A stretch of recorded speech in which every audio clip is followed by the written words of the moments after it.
விருதுநகர் மாவட்டம் கிருஷ்ணன் கோவிலில் கல்வி பணியில் கடந்த 34 ஆண்டுகளாக சிறப்பாக சேவையாற்றி வரும் VPMM கல்வி நிறுவனங்கள், கலை மற்றும் அறிவியல் கல்லூரி, பொறியியல் கல்லூரி, நர்சிங் கல்லூரி, கல்வியியல் கல்லூரி உள்ளிட்ட பல்வேறு கல்வி நிறுவனங்கள் ஒரே வளாகத்தில். மாண்பு பொதுப்பணித்துறை அமைச்சர்.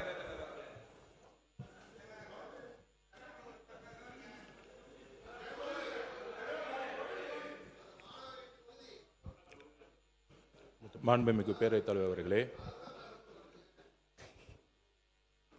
இந்த 100 நாள் ஆட்சி அடுத்த 25 வருடங்களுக்கான ஒரு அடித்தளத்திற்கான மக்கள் ஆட்சி. இந்த ஆட்சியை உருவாக்கியது இளைஞர்களும் பெண்களும். அதற்கு நாங்கள் எப்பொழுதும் உண்மையா இருப்போம். எங்களுடைய முதலமைச்சர், இறந்த எங்களுடைய சகோதரர்கள் அமுதனும் தனுஷாவட்டும் எங்களுடைய குடும்பமாகவும் சகோதரனாகவும் நாங்கள் நினைக்கிறோம். எங்களுக்கு உணர்ச்சியோட ஒரு அரசியலை நாங்கள் இதை பற்றி நாங்கள் பேசுகிறோம். இதை பற்றி மாண்புமிகு 2 அமைச்சர்களும் விளக்கினார்கள். என்ன நடந்தது, அதற்கான தகுந்த நடவடிக்கை என்ன அப்படி என்று. குறிப்பாக ட்ரக்ஸ், போதை ஒரு முக்கியமான பிரச்சனைங்கிறது மாண்புமிகு அனைத்து கட்சி சட்டமன்ற உறுப்பினர்களும் மூத்த உறுப்பினர்களும் அது கடுமையான நடவடிக்கை எடுக்கணும். காவல்துறை உடைய அறிக்கையை மட்டும் நீங்கள் நம்பாதீங்க அப்படிங்கிறத பதிவு பண்ணாரு. குறிப்பாக கம்யூனிஸ்ட் கட்சியுடைய தோழர் ஆகட்டும், அதிமுகவுடைய சட்டமன்ற உறுப்பினராகட்டும், அனைத்து கட்சி உறுப்பினர்களாகட்டும், நாங்கள் உறுதியாக கூறுகிறோம், காவல்துறையுடைய அறிக்கையா இல்லை காவல்துறையா இல்லை இறந்த சகோதரியின் தாய்னா எங்க முதலமைச்சர் ஒரு தாய் பக்கம் தான் நிற்பார். உறுதியாக சொல்றோம். விசாரணையில் எந்த விதமான அழுத்தங்களும் இந்த ஆட்சியில் எப்பொழுதும் ஏற்படாது. அரசியல் அழுத்தமா இருக்கட்டும். நேற்றே நானும் முதலமைச்சருடைய ஆணையின்படி நானும் திரு ராஜ்மோகன் அவர்களும் பள்ளித்துறை அமைச்சரும் சென்றோம். தனுஷ் அவர்களுடைய வீட்டுக்கு சென்றோம். ஒரு குடும்பத்தை சந்தித்தோம். 4 கோரிக்கை வச்சாங்க. கிட்டத்தட்ட 12 பேர் கைது செய்யப்பட்டிருக்கீங்க. இன்னும் சில பேர் இதில் இருக்காங்கன்னு சொல்ல உடனடியாக முதலமைச்சரோட கவனத்துக்கு சொன்ன விசாரணை நடந்துகிட்டு இருக்கு.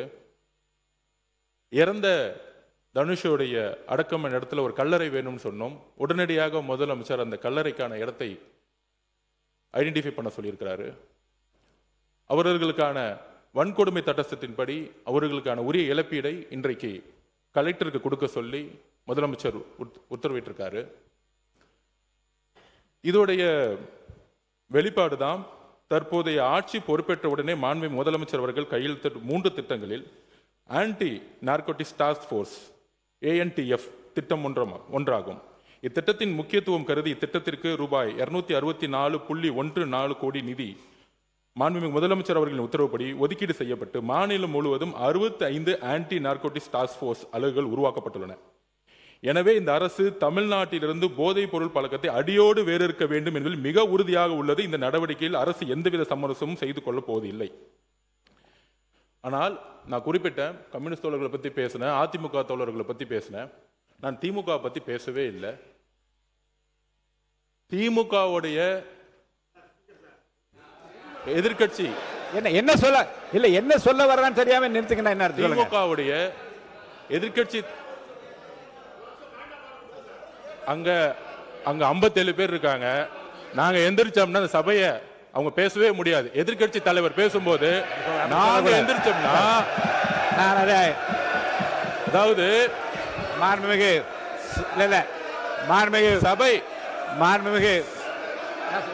என்ன பேச விடுங்க. மாண்புமிகு பொதுப்பணித்துறை அமைச்சர் சொன்ன கருத்தை நான் ஏற்க முடியாது. மாண்புமிகு பொதுப்பணித்துறை அமைச்சர் சொன்ன கருத்தை ஏற்க முடியாது. அதை மட்டும் அவைக்குழு நீக்குகிறேன். நீங்க பேசுங்க. யாரும் சொல்லிட்டு நீக்கிட்டு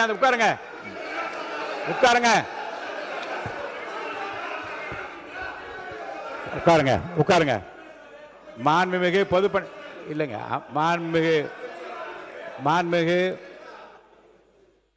மாண்புமிகு பொதுப்பணித்துறை அமைச்சர்கள் கடைசியில் கூறிய வாசகம் மட்டும் நீக்கப்பட்டு சொல்லிவிட்டேன். நீங்க உட்காருங்க. நீங்க எனக்கு புரியல. கொறடா அவரா இல்லை நீங்களா எனக்கு தெரியல. உங்க கொறடா நிக்கிறார், நான் நிக்கிறேன். நீங்க தொடர்ந்து பேசினா என்ன அர்த்தம்? மாண்புமிகு பொதுப்பணித்துறை அமைச்சர்.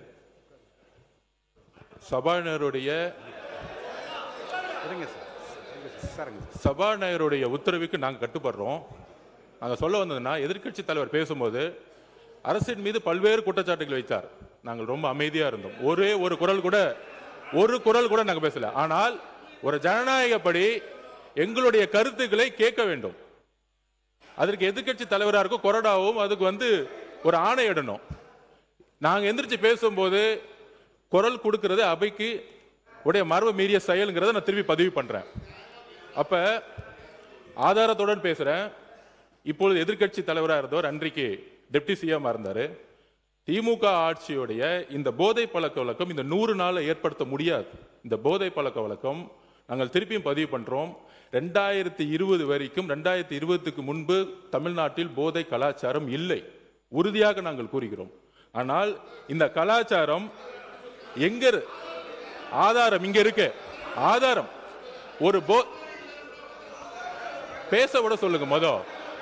தைரியம் இருந்தால் என்ன பேச சொல்ல விடுங்க. பேசுங்க பேசுங்க. உண்மை இருந்தால் அமைதியா இருக்கணும். உண்மையற்றவர்கள் தான் சவுண்ட் கொடுப்பாங்க.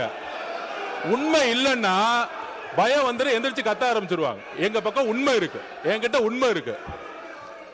ஒரு போதை கலாச்சாரம் தமிழ்நாட்டில் அதிகமா உருவாச்சுன்னா எங்க முதல்ல பிரச்சனை வரும்னா, குழந்தைகள் மீது பாலியல் வன்கொடுமை உருவாக்கப்படும்.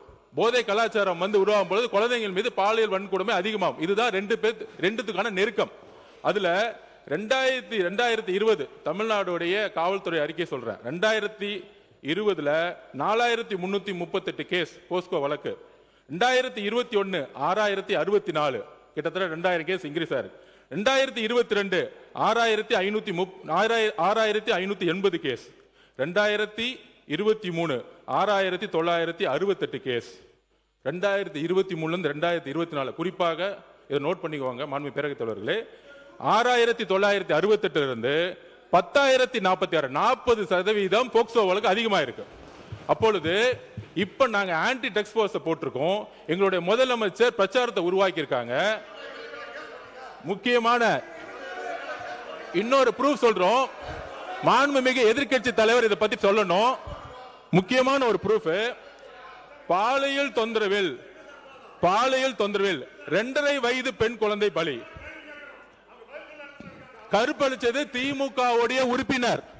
2.5 வயது குழந்தையை கற்பழிச்சது 2.5 வயது குழந்தையை கற்பழிச்ச திமுக உறுப்பினர். இதை பத்தி இதற்கு முன்பு டெப்டி சிஎம் இருந்த இன்றைக்கு எதிர்க்கட்சி தலைவர் 2.5 வயது குழந்தையை திமுக உறுப்பினர் கற்பழிக்க பொழுது என்ன பேசினார், என்ன நடவடிக்கை எடுத்தாங்க? போதை ஆன்டி ட்ரக்ஸ்க்கு எதிராக எத்தனை மீட்டிங் இந்த 5 வருஷமா பதிவு பண்ணாங்க. அயலகத்துறை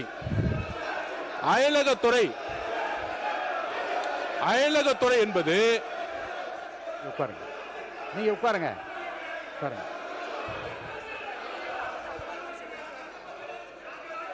அதாவது அயலக யாராவது அயலகத்துறை என்பது உட்காருங்க. நீங்க உட்கார சொல்லுங்க. மாண்புமிகு அவர் பேசி முடிக்கட்டும். மாண்புமிகு பொதுப்பணித்துறை அமைச்சர் அவர்கள்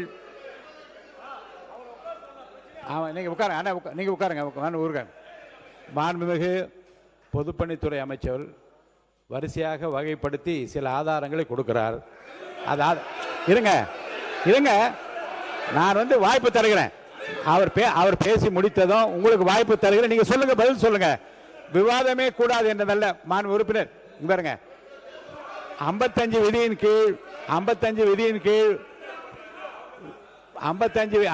விதியின் கீழே கருத்து சொல்வதற்கு நான் அனுமதி அளித்திருக்கிறேன். அவர் கருத்து சொல்றாரு. அதில் மாறுபட்ட கருத்து இருந்தால் உங்களுக்கு நான் அனுமதி தரேன். நீங்க பதில் சொல்லுங்க. உட்காருங்க. இப்ப பொதுப்பணித்துறை முடிச்சிருங்க. பொதுப்பணித்துறை அமைச்சர் முடிங்க. அடுத்து உங்களுக்கு தரப்போறேன். உட்காருங்க. நீங்க கொடுங்க. இருக்க விதிப்படி தான் நடத்துறேன். நீங்க வாங்க. நீங்க ஓகே.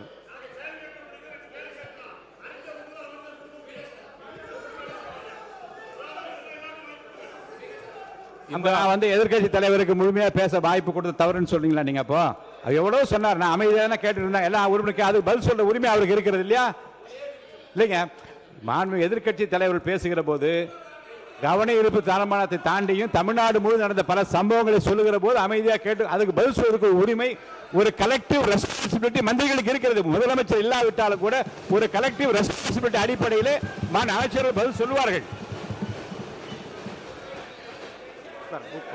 அவர் பேசி முடிக்கட்டும், உங்களுக்கு தர வாய்ப்பு தர பேசுங்க, வாய்ப்பு தர பேசுங்க, சொல்லுங்க. மாண்புமிகு பேரவைத் தலைவர்களே, இந்த ஆதாரங்கள் எல்லாம் திமுக ஆட்சியில் போலீஸ் கொடுத்த அறிக்கை. இது வந்து தமிழக வெற்றி கழகத்தோட அறிக்கை கிடையாது.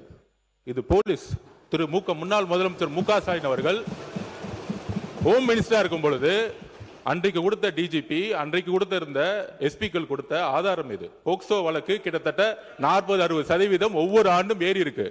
2.5 வயது குழந்தையை கற்பழித்து திமுக உறுப்பினர்னு எஃப்ஐஆர் போட்டது உங்களுடைய அரசு தான். அதை தான் நாங்க பதிவு பண்றோம். அதுவும் அதுவும் அதுவும் அதுவும் அதுவும் அதுவும் மக்களுடைய பிரஷருக்கு வந்த பிறகு அந்த நடவடிக்கை எடுத்தாங்க. அதனால இந்த போதை பழக்க வழக்கம்ங்கிறது 100 நாட்கள் உருவாகல. இதை அடித்தளத்தில் உருவாக்குனது திமுக தான். அதனால்தான் மக்கள் உங்களை தூக்கி எறிஞ்சிருக்காங்க. உங்களுடைய தோல்விக்கான காரணம் போதை பழக்க வழக்கம். இதை நாங்கள் உறுதியாக இங்க பதிவு பண்ணிக்கிறோம். எங்களுடைய தலைவர் ஆட்சியில் உறுதியாக அரசியல் தலையீடு இல்லாமல் யாராக இருந்தாலும்